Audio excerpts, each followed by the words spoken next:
Hey, what's going on, guys? Welcome to another day, another dollar to make.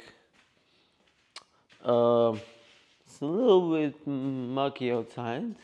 Let's start off with that. But that doesn't stop you from anything, of course. You don't gotta worry about that. Never worry about that. So here you go. Look. Boom. A little bit raining, a little bit cloudy. Not a little bit cloudy, really cloudy. But yeah, got the Acuras. A few cars out front still, but we're not talking about those. We're talking about the Hyundai Elantra today. I don't remember. I don't know if we talked about it a lot, so I don't remember if you guys know about it, or is this your first time to check in on the channel. But we have 2006 Hyundai Elantra. Bought it from the towing auction. Pretty sure I have footage of picking it up. I will share that with the editor and then we'll put it and show it to you guys. But yeah, so on me, not on that thing. Here we go. So yeah, 2006 Hyundai Elantra, needed rust repair. We got all that sorted out almost. Needs front brake rotors and brake pads, and needed valve cover gasket. It needs spark plugs still. Needs to reshine for the headlights. Let me show you. I need to sand those off and rebuff them and clear them back again. I already did the valve cover gasket right here. I redid all of this, sealed it all back up nicely. There was a massive hole, and then it ended up to be a whole replacement, so we replaced all of that. There was a little bit rust on the door over here. We fixed that up. A little bit rust on the rockers. We touched it up and repainted all of that. And on the other side, we had the same thing on the fender. We had this hole, but over here the hole was like here, and then we were just able to like cut it out, weld a new piece in there, and then body filler, and then primer, paint, clear coat, so on, so on. Today I'm gonna work on cleaning these brake hubs because they are so stuck to the wheel over here, and they're bad. Oh, I need rear sway bar links for this car too. These sway bar links are bad. Okay, we'll see. Maybe it will pass safety still. I don't know, but they are a lot of loose. But yeah, I'm gonna work on cleaning the brake hub, brake caliper. What am I saying? Brake drum. Why am I saying caliper? I was naming every single thing. Whatever. Yeah, I'm gonna clean that out. Change the front shocks and brake rotors and pads. The rear has drums, so I don't need to change that. Just need to clean it off. But let me put you guys down and then show you how tough it is to undo that rear rim, just the rear rim off the brake drum, because of the amount of rust that we deal with here in Winnipeg, Manitoba. Let me just put you down and we'll just like make a time lapse of what's gonna go on, and let me show you guys. It's crazy. Like, yeah. Let me take a trip. Hit it, Pedro!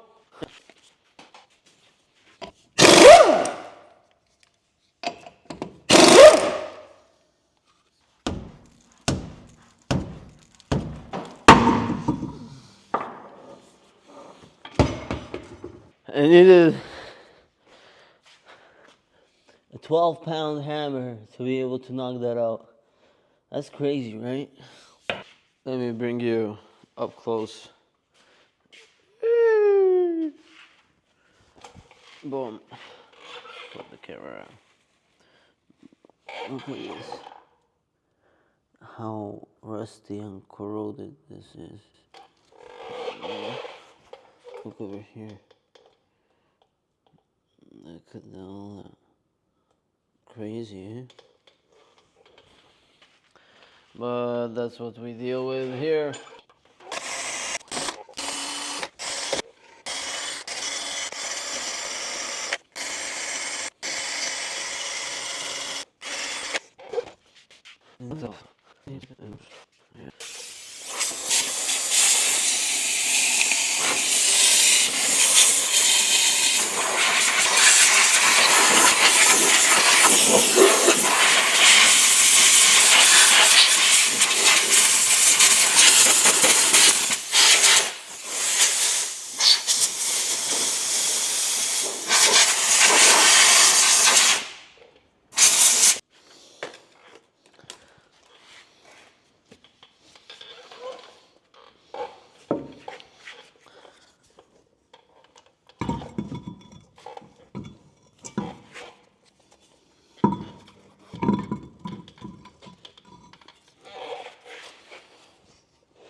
This side, same thing.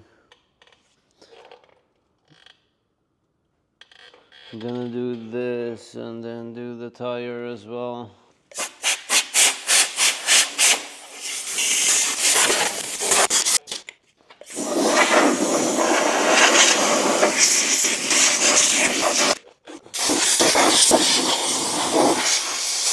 Okay, guys, so I'm gonna get back at it again. Um, gonna take now the front tires off, rims, change the shock uh, on both sides, and the rotors and the pads. This process might take me a while because the rotors are pretty dang rusty. So let's see. Let's see how it works.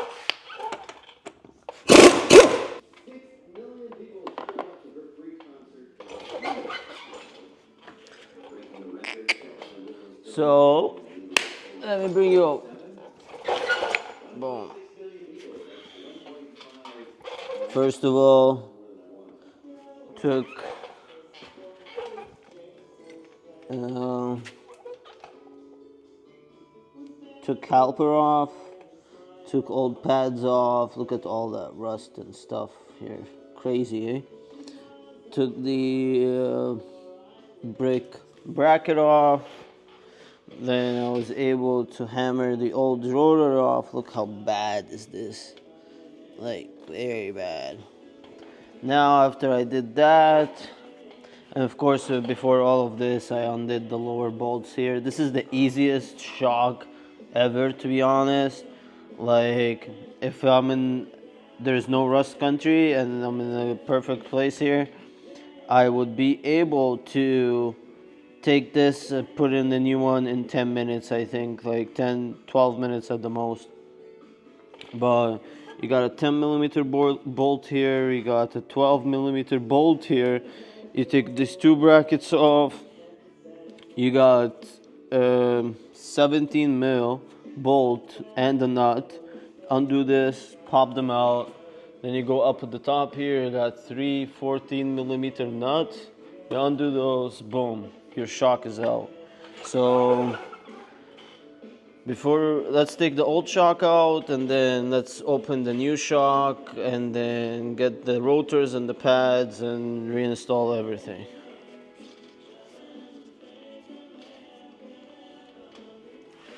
Oh yeah.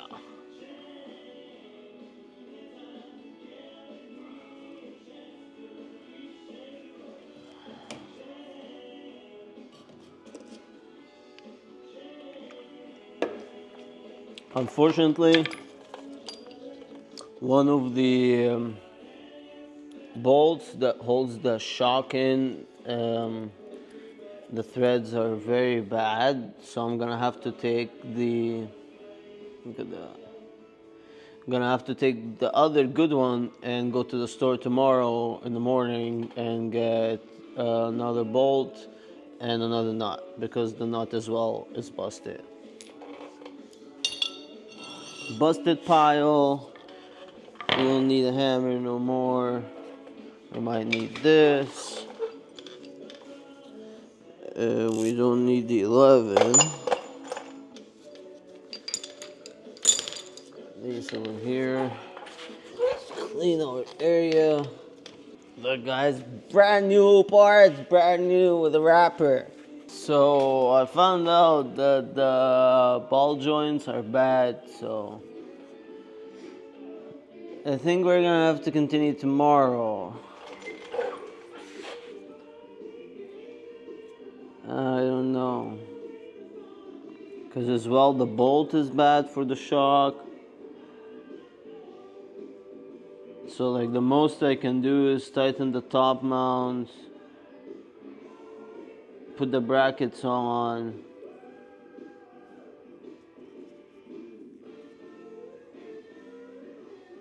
undo the other side and do the same thing. And just see how many bolts of these I'm gonna need, because like this now I shouldn't take this out and put the other one in because there's no reason. Look at this gauge, bro. But yeah, I'm gonna do that. Yeah. Yeah.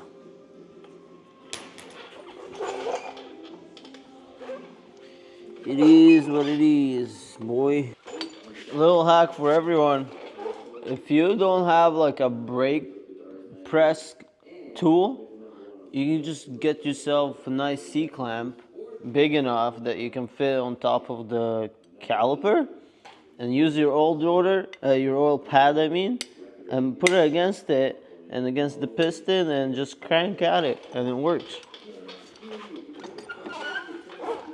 I don't know. Let me set it up and then I'll show you. Nice hack. Boom. So just like that, place your C-clamp around, use brake pad in between the C-clamp and the piston of the caliper, and just crank at it. But yeah, you need 2 hands for this.